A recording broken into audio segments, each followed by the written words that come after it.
Great. Well, Thank you. welcome everyone. I'm Wende Hinojosa, the Director of Communications and Strategic Storytelling at the Law Center. I'm joining you from Ohlone, Chochenyo, Muwekma territory, also known as Richmond, California.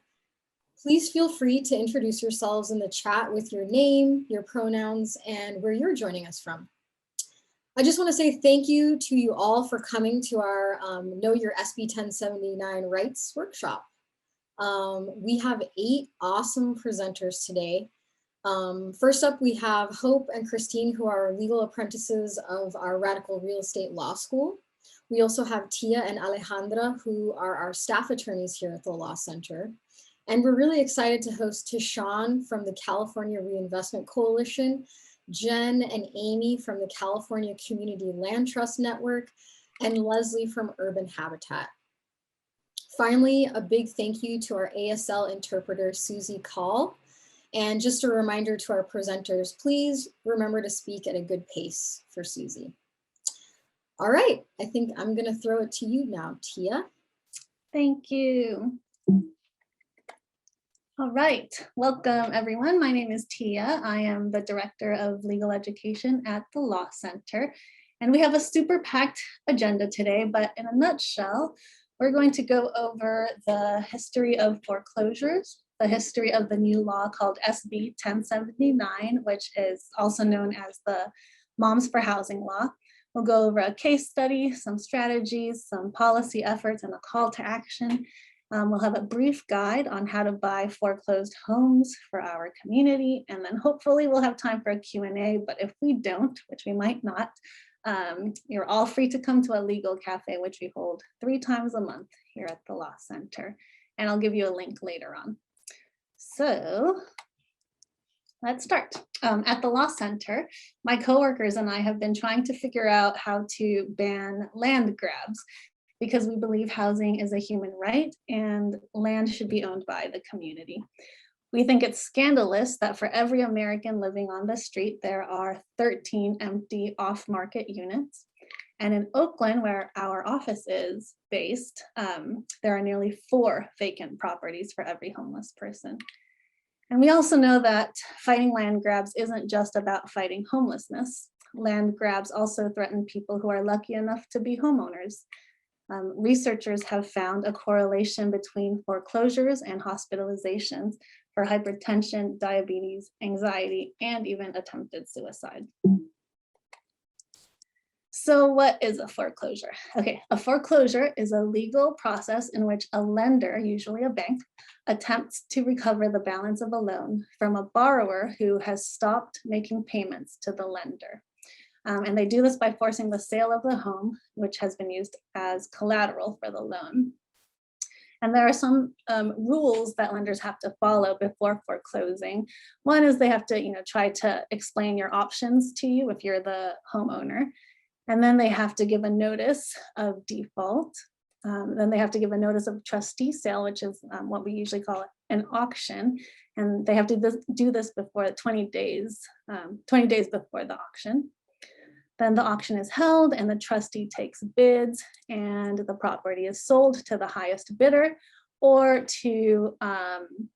it goes back to the lender if nobody actually bids. And we'll explain later that SB 1079 has changed this process, mostly to disincentivize buying foreclosed homes if you're a corporate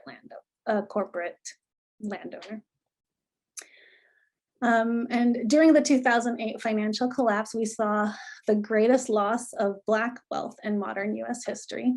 And the term land grab achieved popularity around this time because large corporations started buying farmland and foreclosed homes as a new source of revenue. During the 2008 Great Recession, about 5 million families lost their homes nationwide. For example, foreclosures in Richmond, which is nearby, spiked more than 600% between 2005 and 2008. Wall Street firms then sensed an opportunity to make a big profit and started buying up single-family homes. In California alone, Blackstone, a Wall Street firm, bought 13,000 homes. Other firms like Blackstone gobbled up homes with the help of banks that would bundle up a bunch of foreclosed properties and then sell them in so-called bundled auction sales.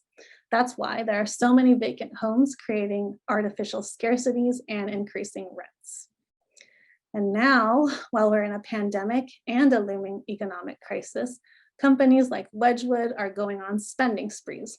This chart from KQED shows the number of properties Wedgwood bought in California each month since the start of the statewide lockdown in mid-March 2020.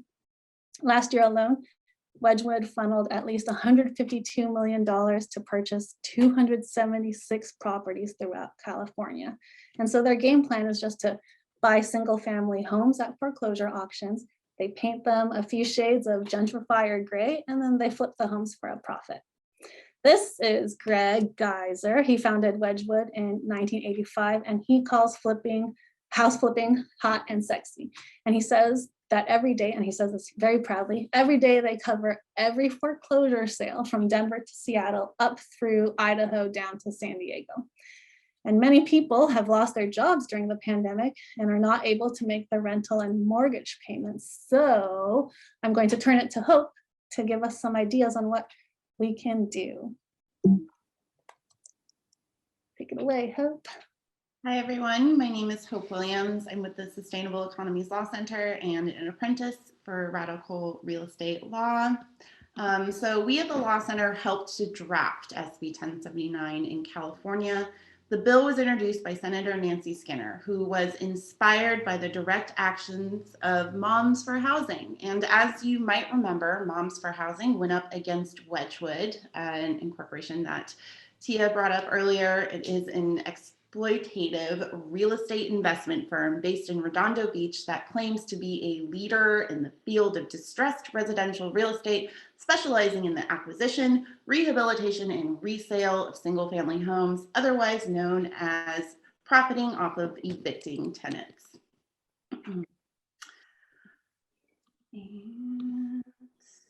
Next slide, thank you.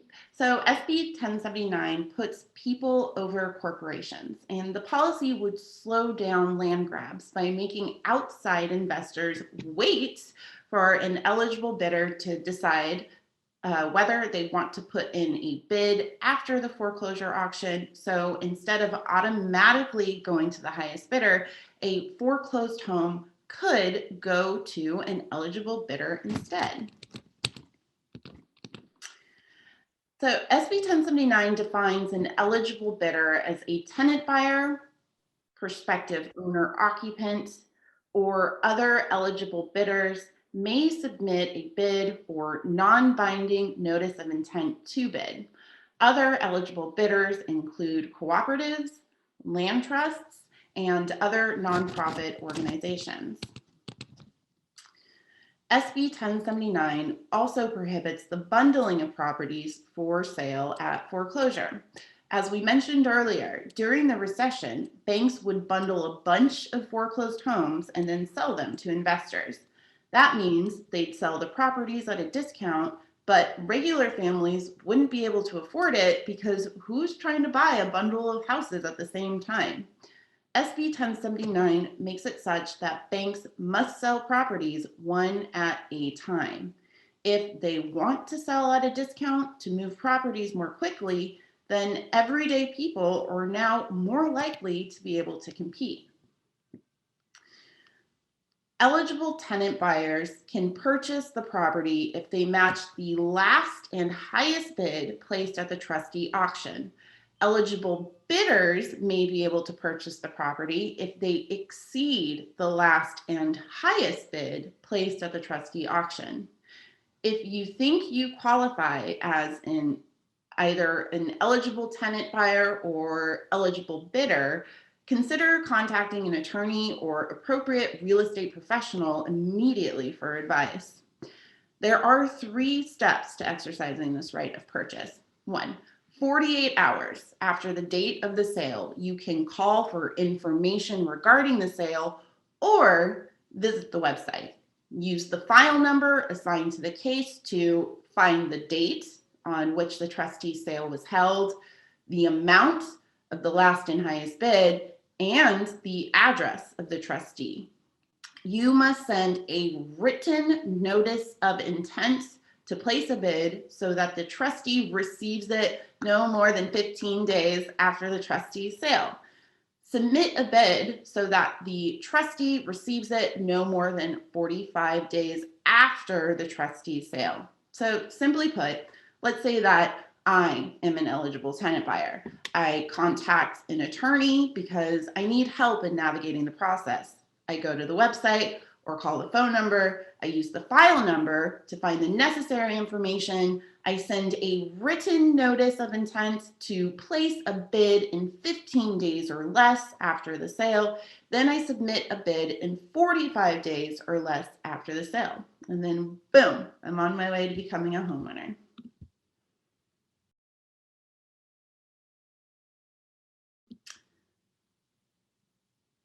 Thanks, Tia. Hello, everyone.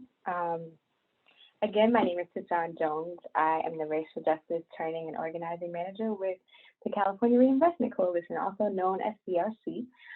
This is my little one, Suhaila, who's joining us for the presentation. Hopefully she stays calm. She's teething right now. I am on Chochenyo Ohlone territory, otherwise known as Oakland, California. And just to share a little bit more about some of the work that we've been engaged in alongside all of these badass women in the organizations that they represent, and the organizing work for SB 1079. We were fortunate and excited to be able to get a sign-on letter for the bill totaling 64 supporters. Some of you are part of those organizations that signed on, so thank you so much for supporting.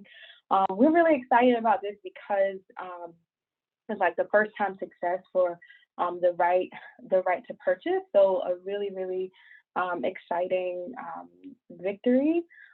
Also just contributing to this, like extending the length of time to that, you know, a purchaser has to secure financing, which is huge.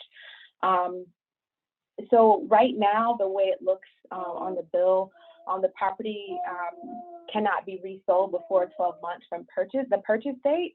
But we see a future organizing opportunity in being able to extend that time once the bill is up for reconsideration again. Next slide.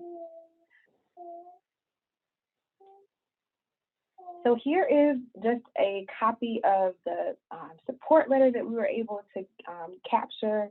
And yeah, so just wanted to show some of the logos of all the folks that contributed to the effort and putting their organization support behind the bill. Next slide.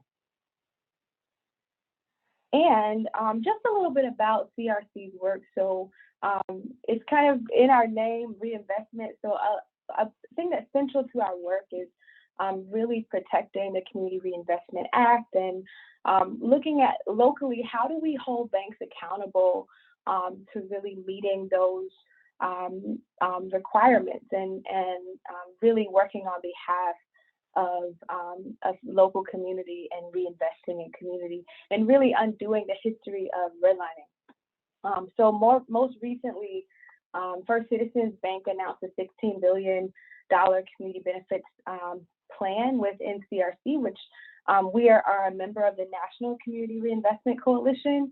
And we're really proud to say that we were at the table when negotiating this community benefits agreement. And what's great about this is, as you go to the next slide, we were intentional about thinking about how we link and we connect the body of work, you know, where we are contributed to this organizing effort. How do we uniquely contribute, right? Just from our specific expertise. And a part of what we've gotten First Citizens Bank to do is to do some non-traditional lending. And so what's exciting is that we see some of this community reinvestment resources going towards nonprofits like community land trusts to be able to make some of these purchases, as well as to individuals and community as well. So that Sean, this is just your 1 minute warning that you asked for. Thank you.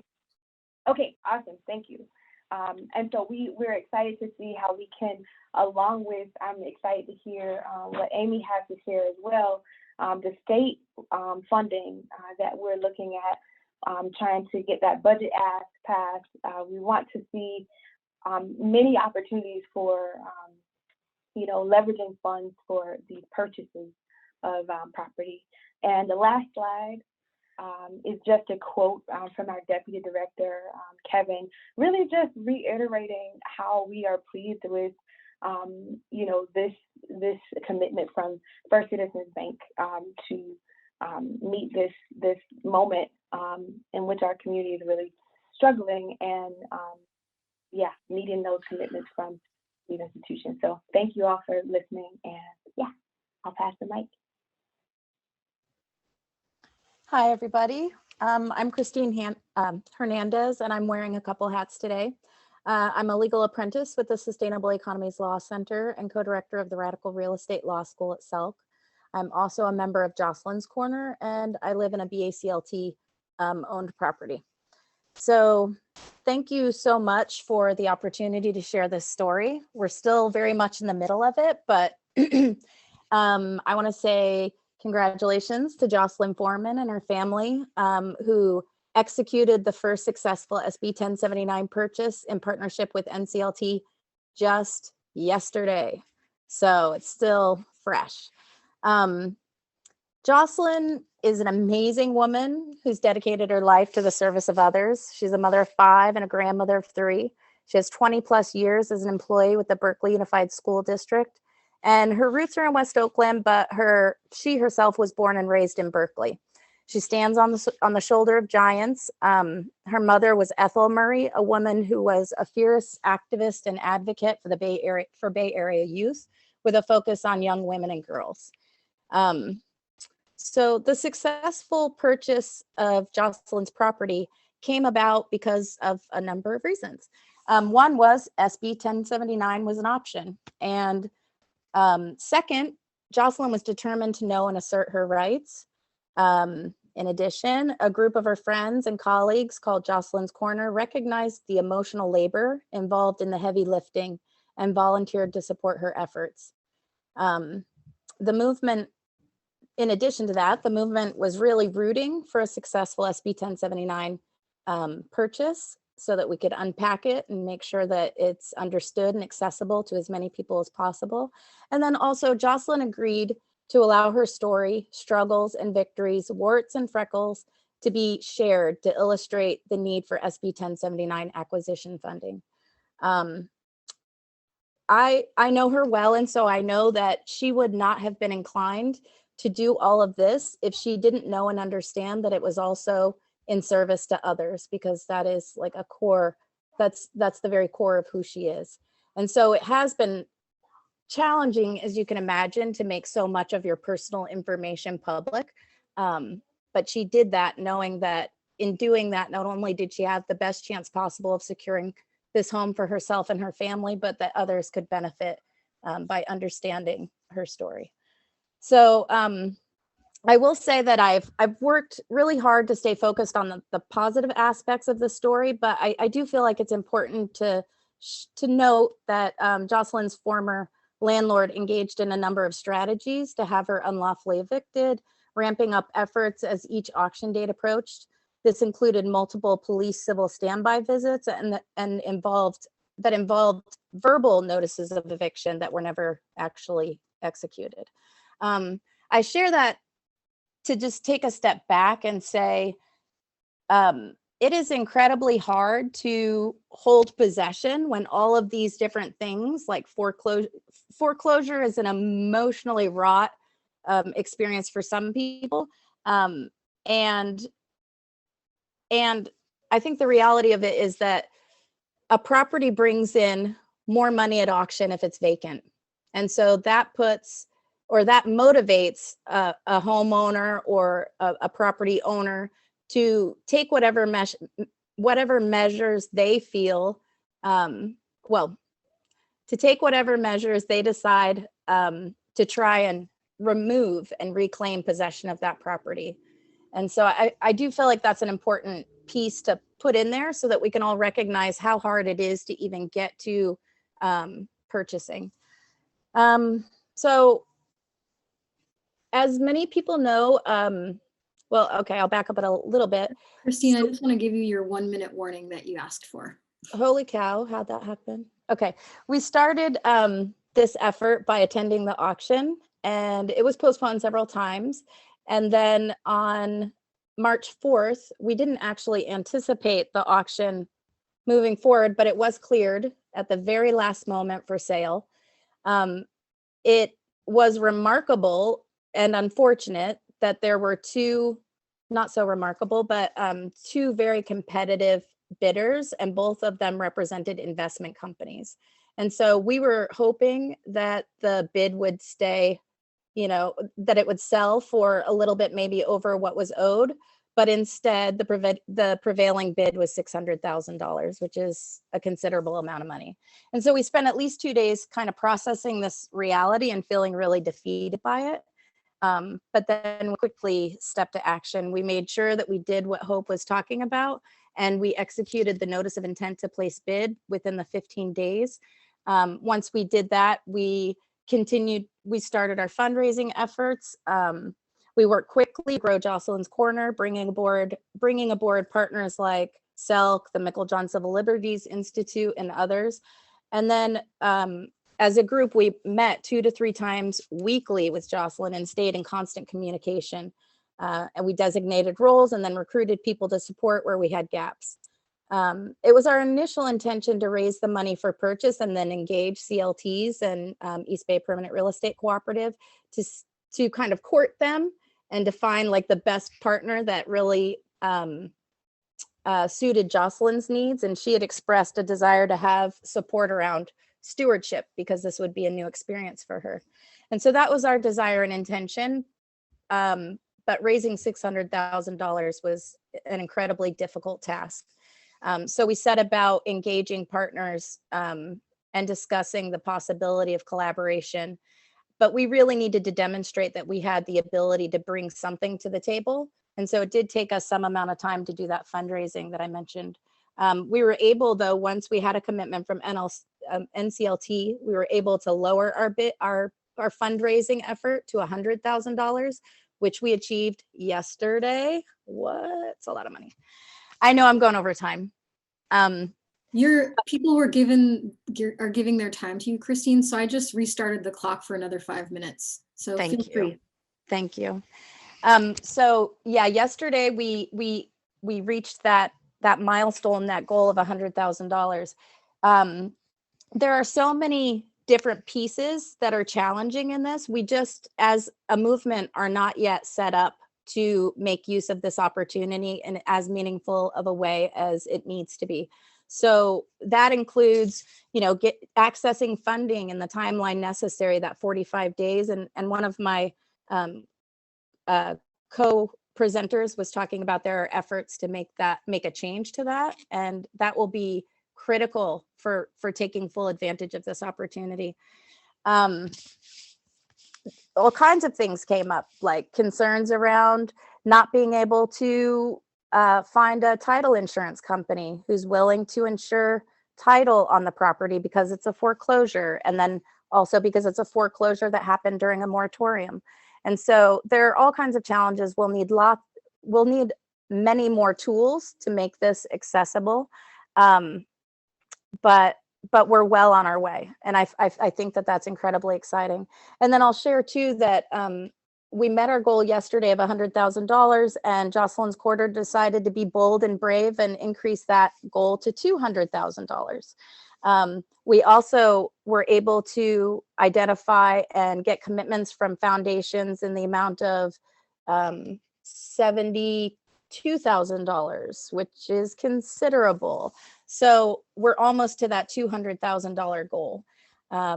And it's necessary not only for the repairs that are needed on the property, which are significant, but it's also necessary so that Jocelyn will have money to keep this property affordable for her. So as people understand the way that community land trusts work, the land trust will continue to hold title to the property, to the land itself, and Jocelyn will get a mortgage, which will allow her to own the house and to live in it permanently and affordably for her family, and to steward that in a way that she's never had the opportunity to do before.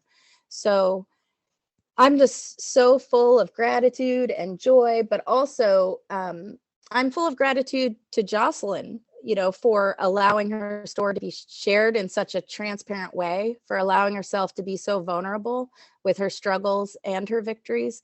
I want to make sure that I leave time. There's time at the end for questions.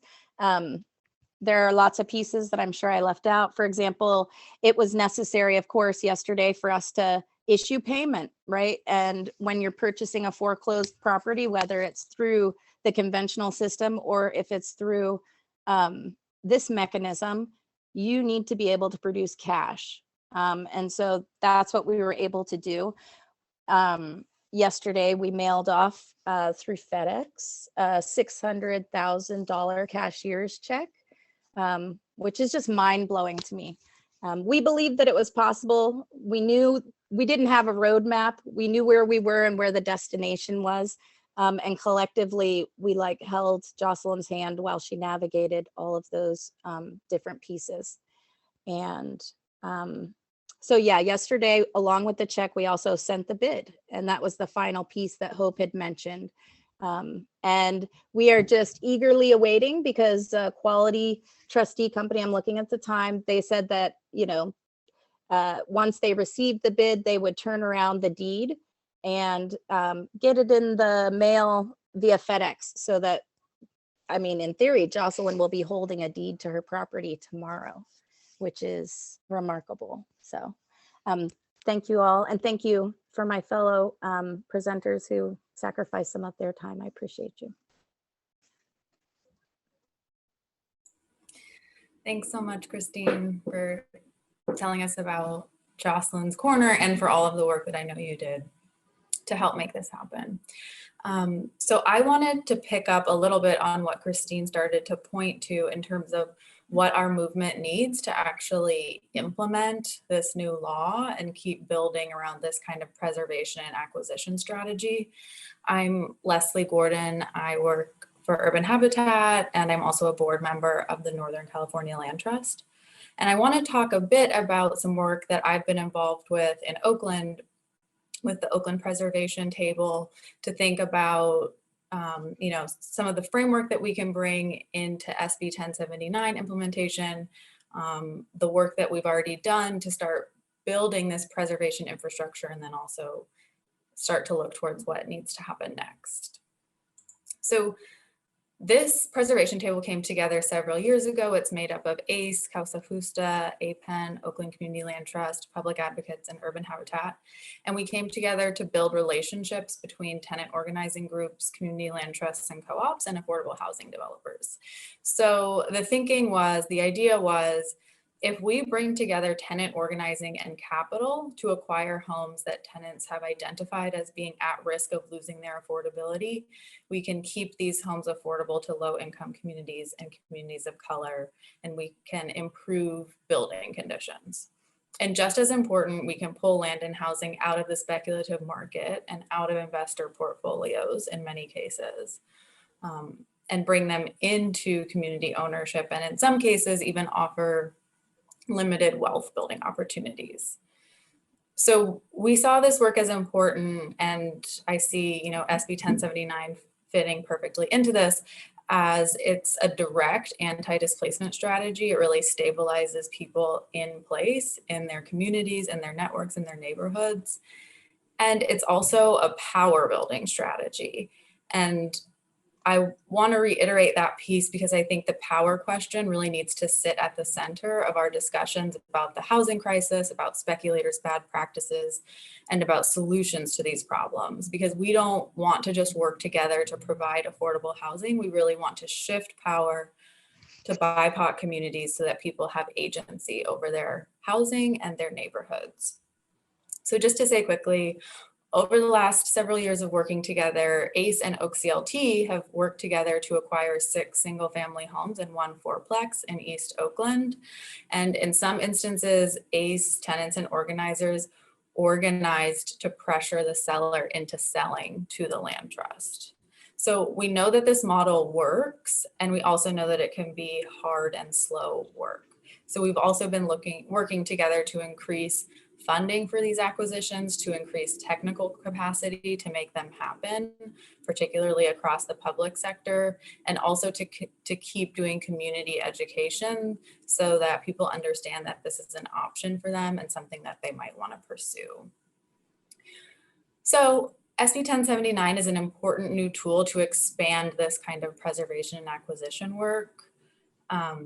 It will create new opportunities for residents to work with trusted organizations to acquire homes and bring them into community ownership. And I'm really excited for all of us to continue working together to make sure that we use SB 1079 to continue organizing and building power. So really coming back to that idea of how do we use this law as a power building strategy and to get the capital that we need to really push this forward.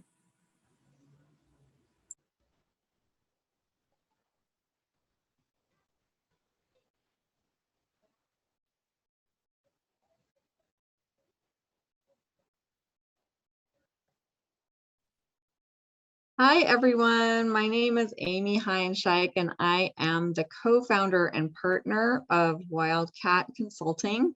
I'm here so grateful to be representing the California Community Land Trust Network today and to detail our support for funding SB 1079. Next slide, please. You will notice that every other slide is in Spanish, and we're very happy to have Oscar translating for us today. Oh, I forgot to say that I'm calling from Miwok Territory, otherwise known as Clayton, California, in Contra Costa County. And thank you, Oscar, once again for translating for us, or sorry, interpreting these slides that you have translated. Thank you. Next slide. I just wanted to highlight that joining us in the efforts to fund SB 1079 include 30 organizations, and largely the signatories are pretty much exactly mirroring what Tayshawn had already shared with us earlier on in the presentation. So you can see joining us in the ask are these 30 organizations and elected officials. There are others that sign on every day, and we're hoping that we can garner even more support as everything heats up closer to May, the May revise, and then the subsequent budget subcommittee hearings, conference committee, the big 3 negotiations, and then finally the governor's desk are all great opportunities for folks to join in the ask of funding SB 1079, the much needed public subsidy for these acquisitions. Next slide, please. So what we envision is SB 1079's program being the Foreclosure Intervention Housing Preservation Program. And the first year, we're asking for $103.5 million to be allocated for acquisitions and rehabilitation. And then going up, and then a one-time funding to establish the program of $2.5 million. So in the first year, a total the establishment and also the Actions and Rehabilitation Fund totaling $106 million in the first year. And then after that, just the acquisitions and rehab amount going up 20% per year until 2026. The year 2026 is when SB 1079 sunsets. So thank you. The next slide would be the same information in Spanish. And then great, let's just hold here for a second. At the chart. Next slide. Yep, right there. So you can see our request, our budget request is in 21-22, the appropriation would be $106 million. That's $103.5 million for acquisitions and rehab in the first year. And then the one-time startup amount of the $2.5 million. And then every year after that, it goes up 20% to double the fund within the 5 years of the existence of SB 1079.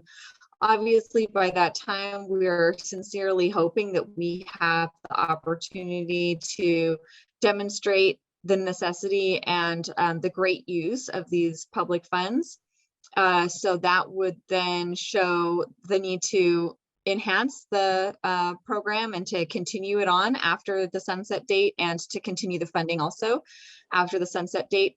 And so you'll see the total appropriation over the course of the 5 years is $770,205,600. And what we get for that, because if you're the Department of Finance or if you're appropriations committee, you really care about the numbers. But for our purposes, because we care about human needs, we really wanted to highlight what that does for us.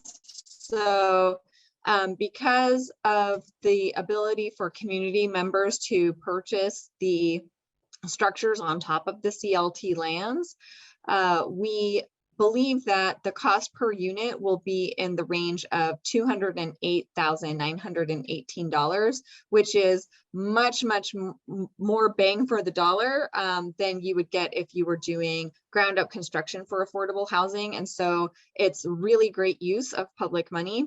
The number of households that will be served within the 5 years is 3,687 households in the state of California. And the number of people, given an average of a 3-person occupancy per household, is 11,060 Californians in the 5-year period. And obviously all those numbers go up if the acquiring entity is a community land trust, because we have our wonderful 99-year ground lease that allows those properties to be affordable in perpetuity. So forever, it doesn't expire. The 99-year ground lease is only because 99 years is the longest possible enforceable lease, and it is not our intention that it sunsets after 99 years. We just needed to have that in there because apparently it's not legally enforceable to say forever. You can't have a lease that says forever in all time, so you have to just say 99 years. But the CLT properties will always be affordable in perpetuity. So next slide, please. This is the Spanish version. Okay. And so then this is the same type of information. It's just not in a chart format. It's in the Word format in the bullet points. So next slide.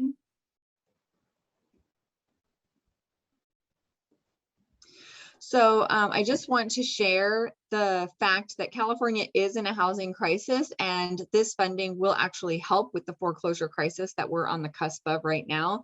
So as we are speaking today, there are approximately 6,000 properties that are in some stage of foreclosure in the state of California, and that is with the moratorium in place. And so when the moratorium is lifted, whether it be June, not very likely, but December, at some point, the moratorium will be lifted, and we have to anticipate that, and we have to intentionally, through public policy, navigate away from the 2008 housing crisis, foreclosure crisis from happening again. If we want to repeat the harmful, racist, resegregationist type of patterns, then we just don't do anything. But if we want to intentionally decide that we want to be anti-racist and we want to move away from the resegregation of our communities, and we want to invest in human needs and invest in preservation, then we need to have a public subsidy in order to do this. I believe that Christine shared this already, but in Jocelyn's amazing story, it is not likely to be a repeat situation. It's great that we have this as a wonderful test case, but they had to tap into no fewer than four elements of financing in order to cobble together that type of financing to save her home. And that is with $100,000 of GoFundMe, just because people believe in her and because she's Jocelyn Foreman and she's a goddess and amazing. But not everybody, once this foreclosure crisis starts rolling, is going to be able to have a GoFundMe that generates $100,000. That's not a model that is recreatable. And so we don't think that that is what public policy is made out of. What public policy is made out of is intentionally allocating funds so that we don't have this type of a situation where it's just a wave, a tsunami of corporations gobbling up our neighborhoods and our communities and taking them out of our hands. So that's what we wanted to say about that. Next slide, please. So as far as the enforcement mechanisms and the improvements to 1079, I think in an earlier slide, it shows the legacy. So we have, based on the governor's January budget proposal, a lot of one-time funding that's being injected into the housing policy space and the housing crisis because of COVID-19. So we know that the housing crisis existed prior to COVID-19, but suddenly there's just a lot of energy around thinking about making sure that people have shelter, because you can't shelter in place if you don't have shelter, right? If you're unhoused or if you're precariously housed, the UCLA study very recently showed that you're much more likely to get and spread COVID-19. And so that led folks in the Capitol building to believe that they needed to really pay attention to this finally. So that is great. But what are we going to do with this? Just a bunch of one-time funds that's just a band-aid on what's going on in our communities? Or are we going to look back and say, with this excitement, with this revenue, the resources that are being injected into the system, into to try to fight the problems that we're facing, are we going to have a legacy that outlasts COVID-19? The vaccinations are happening and things like that. COVID-19 at some point will be over. Will we have made a dent in this crisis that we're facing as far as housing? And so that's the legacy. So we wanted to share draft language that we've put forward in order to establish the foreclosure intervention housing preservation program. And so thank you so much to Christina Oatfield for drafting this for us. That's the California Community Land Trust Network's legal consultant. And so she's drafted this for us, establishing the program and then also establishing some fixes. So thank you so much to the Sustainable Economies Law Center for sharing with us that when they went to a couple foreclosure auctions, there was an auctioneer who passed around waiver forms, SB 1079 waiver forms to all in attendance and said, please indicate that you are going to be living in the property for 12 months, that's going to be your primary residence for 12 months.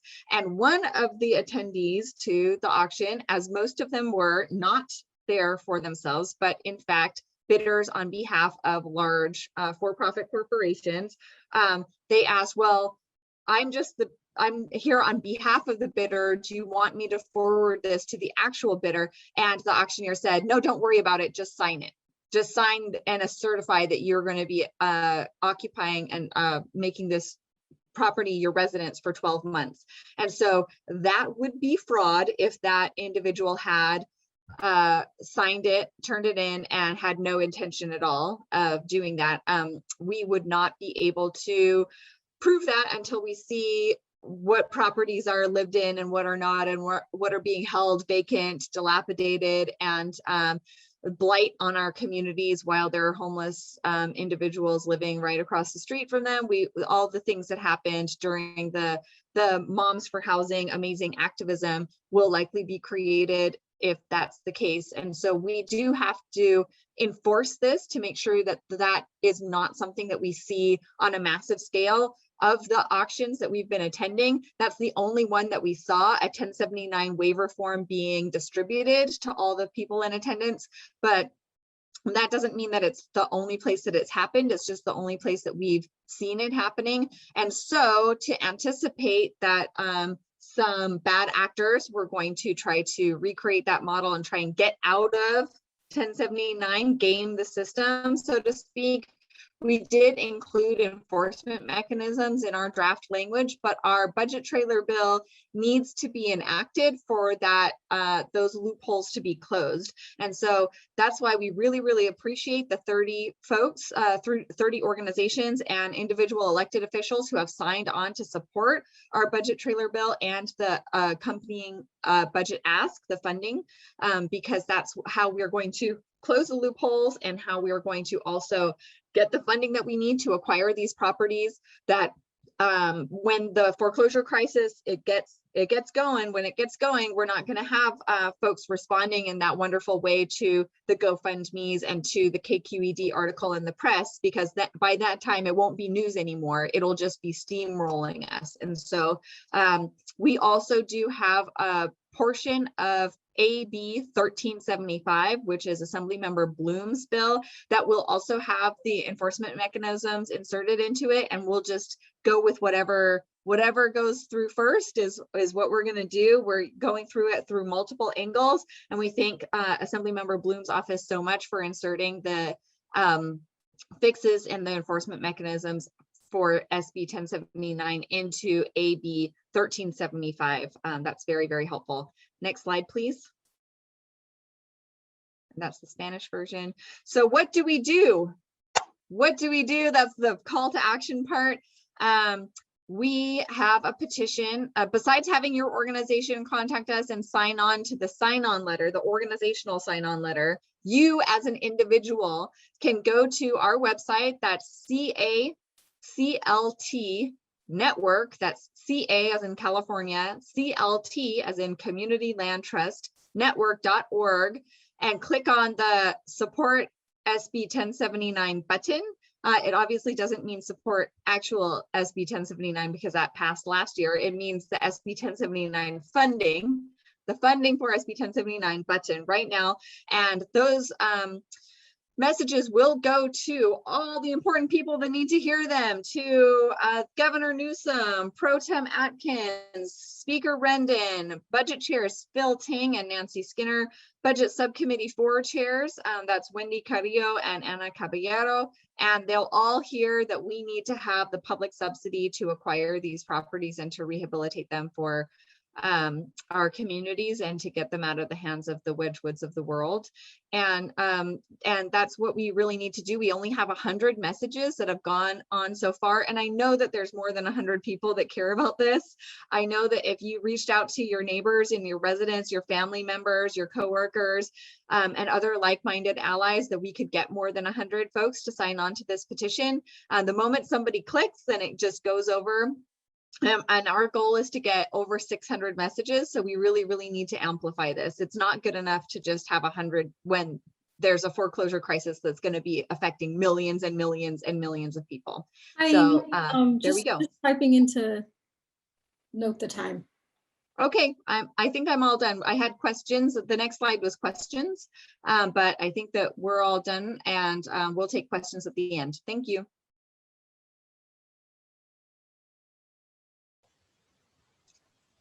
Hi, everyone. My name is Alejandra. I am a staff attorney with the Sustainable Economies Law Center, and I am now on Huichin Ohlone land. So thank you all for being here, and thank you to all the presenters for all the information that they're sharing today. So after hearing about this law, about what this law was designed to do, I had a lot of questions about how the average person could use it to buy a home. And as Hope covered, there are several categories of eligible bidders provided for in the law. So for today, I can take you through the process from the perspective of a current tenant of a home in foreclosure, and it's loosely based on the Law Center's experience with Jocelyn's Corner, and a lot of it Christine has already covered. So if you're living in a home that is in foreclosure, you'll find a notice of trustee sale posted on the property. And so this notice should contain all the information that you need to get started, including how to contact the trustee and the time of the place of the trustee sale. And the notice should also inform you of your right to purchase the property. So leverage. So as the tenant, you can also expect that the landlord will try to get you out of the house using a variety of tactics. So it's often in your best interest to hold firm. You can use that time to save money, to weigh your options, and negotiate a possible cash for keys payment to leave. Also, people interested in purchasing the property may come by to assess the home's condition. So if you're interested in bidding on the property, you can keep the gates and the windows closed, and that could provide you an advantage. Interested buyers may even try to, even offer to help you, but you should be aware that this is an established tactic in the industry. So some renters may feel fear related to standing firm in the face of landlord intimidation. This was true for Jocelyn, and it's totally understandable. It's important to remember that you have legal rights in the face of reduction of services and harassment. Also keep in mind that the foreclosure process can be so fast that landlords often don't have the time to follow through with threats of legal action. Other issues to look out for are inherent in the foreclosure buying process, which are title and lien issues. And it's also always good to make sure that you're aware of the overall condition of the home, including some hidden things. So here I've listed the ways that you can gather information about the outcome of the auction. Some advocates suggest bringing a flyer to dissuade potential bidders. You can say something like, this property is occupied by someone who knows their rights and is ready to assert them. That's something that is a possibility. And it's important to note that prospective owner occupants must submit an affidavit. I was actually, the story that Amy told, that was me at the auction that found out about that. And I was kind of shocked. And I was also there kind of, you know, as a neutral person. I didn't introduce myself and as an attorney. So their radar wasn't on to kind of hide the fact that they were engaging in those practices. They were a little shady. Hope already went over this, so I'll just zoom through it. It's around the 15 days that you have to submit your notice of intent to bid, and then also how to submit your affidavit and your bid with payment. And so, yeah, and also already covered was how to secure funding. I know that Jocelyn's Corner was able to really do something extraordinary that most people can't recreate. So just that push for, you know, supporting the efforts that are already being done to secure acquisition funding to accompany the bill and to just build networks with CLTs and all of that. So these are going to be the helpers. My next slide contains information about if you don't end up winning, what your rights are as a tenant. And with that, I can pass it off to Jen to talk more about the role of community land trusts. Thank you. Hi, my name's Jen, also in the Ohlone territory here in Oakland, and I'm a Oak CLT staff and resident, as well as I'm with the California Community Land Trust Network. So I'm just going to really briefly go over this. What a community land trust is essentially a nonprofit organization that will hold the land for community control. And so within that space, there's a lot of uses of that land. The origin of the community land trust here in the United States was with New Communities in Albany, Georgia in 1969. And it's basically coming out of the recognition that land is power. And it's Black folks that came together to own the land for farming and housing and to create a power base. And so that continues to be really the strength of the community land trust model. So if you want to go to the next slide. This basically is a graphic that shows you how that works. So Amy was referencing the 99-year ground lease, and that's really important. So in our model, as a resident, you own the house or the building if you're a cooperative or if you're in a condo, whatever that is called, the improvement, the structure, you own that. The community land trust owns the land. And there's this 99-year ground lease. It is heritable, which means you can leave that lease to your kids. They can continue to live there. But it controls basically how it can be sold again. So it takes it off the speculative market. So in other words, when I sell my house, if I ever do, or my son sells it, or my grandkids sell it someday, they will have to sell it to a low-income family who can qualify to actually, you know, be there. They can't sell it for a profit. They can get out what I put into it. And so it's basically tagged to what's called the consumer price index, which basically means just like how much things change in value over time. So you can't lose money on it, but you also can't make money off of it. And that's what keeps it permanently affordable for the community. And so the way that this would work, the way that we see this working with 1079 is that it basically would allow a community land trust to be able to work in particular with folks like everyone has been saying that, you know, can't necessarily raise those funds on their own, right? But because of, you know, being a nonprofit, then the community land trust has access to you know, especially if we get this funding, right? That's the ideal, is to be able to purchase the home and then create a path to ownership. So for example, if you are the homeowner and you're in foreclosure, you're not going to probably be able to turn around and get another mortgage, but the community land trust could purchase the building and the lands and then work with you as the homeowner, as the person living there, to where you can then get to where you can qualify for mortgage again and then purchase the house. The community land trust keeps the land and the ground lease and makes sure that no matter what happens, that property is always affordable and in community control. And so the SB 1079 is for units 1 to 4. So we'd really be looking at really small cooperatives or condos or single family homes. Yeah, and so that's the essence of it. One thing that I really want to make sure is that just say, yeah, thank you so much, is that if you are working with a community land trust or another nonprofit as a bidder, their name needs to be on the intent to bid. That's really important because this is not what's called an assignable right. It means that whoever's going to buy it, they have to say, I'm going to buy it. So it's a really good idea if you know that your property is going to be in foreclosure, the sooner that you reach out and make those connections, the better.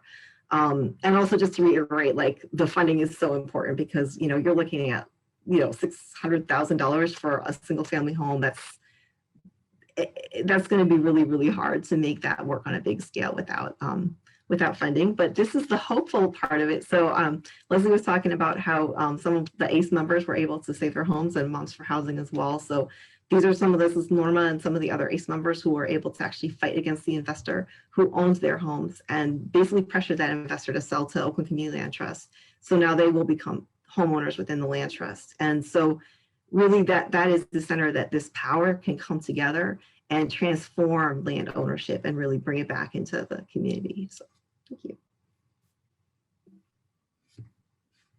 Awesome. Thank you everyone for presenting. And like we predicted, we might not have time for Q&A. So luckily we organize legal cafes 3 times a month, and we have a bunch coming up. So if you just go to thesilk.org /cafe, then you can RSVP and then we'll answer your questions there. I think also my coworker Mwenda has compiled a list of questions and I have everyone's email because that's how you RSVP, and I'll try to send you some information connected to those questions. But thank you so much. Unfortunately, we don't have time to go over questions, but coming soon, we will have an SB 1079 toolkit with templates and lists of land trusts and cooperatives that you can contact to try to get those foreclosed homes and outbid or match the bid of corporations like Wedgwood.